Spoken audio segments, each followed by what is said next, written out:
Well, I'm a flight attendant, and I flew for TWA since 1976, and I started noticing I had celebrities, and I thought maybe it was time to collect an autograph or two at the end of the flight if it felt appropriate. So I would usually ask the celebrity if I could have their boarding card, and they often said, "Oh, sure, you really want that?" And they would give me the autograph on a boarding card. Well, this is one of the most unique collections of autographs I've seen, because I've never seen a consistent grouping all on boarding passes. And that's kind of cool because this airline doesn't exist anymore. Right. Most of them are on TWA. And the first one that kind of caught my eye, you have Elizabeth Taylor Warner. Oh, yeah. So she was married at the time to John Warner. That's between 76 and 82. Correct, They were right? together? Yes.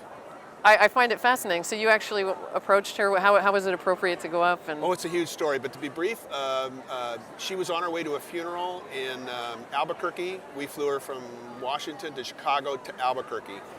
I actually asked the other flight attendants to let me work first class so I could serve her, and they said fine. After, she was real distraught. She cried a lot on my shoulder, and we talked a lot. And toward the end of the flight, I asked for her boarding card, and she autographed it for me. well, that's very sweet. Yeah. You also have Lauren Bacall. Oh, yeah.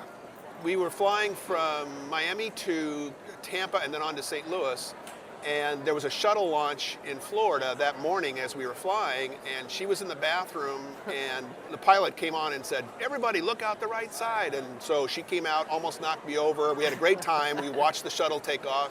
And then at the end of the flight, I had asked her for a boarding card. So, Well, so she'd almost knocked you over, so she kind of owed she you wanted anyway. to see that shuttle go. So she came out of the bathroom, almost knocked me in a tray of drinks over. It was Wow. fun. Yeah. But anyway, very nice lady. Well, and you also have Johnny Cash. Oh, yeah. He was flying from Nashville to St. Louis and on to Seattle to do one of the prison shows where he performed.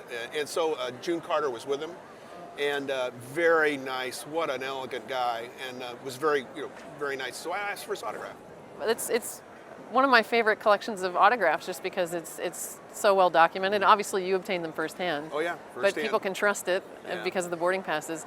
Individually, they have values all over the place. I mean, I think these are three of the best ones you have in the book. But as a whole, you have roughly, I think you said about 70 70 individual pieces. I think there's a little over 115 or 20 actual individual. autographs. Right. In talking to my colleagues, without sitting down and pricing each individual one, Oh, but yeah. we think at auction, if you were to sell it as a collection, which it would be great to keep together, you're probably never planning to sell it because they're your memories. But at auction, we would expect an estimate of probably between 5,000 to 7,000 Yow. for the collection. And Wow. then, who knows? I mean, Yeah, it might strike yeah. someone's fancy and go much more than that because Right, it's yeah. it's unique. There's nothing really to compare it to. But I've never dreamed of even thinking to sell them because each one brings a particular memory of that person.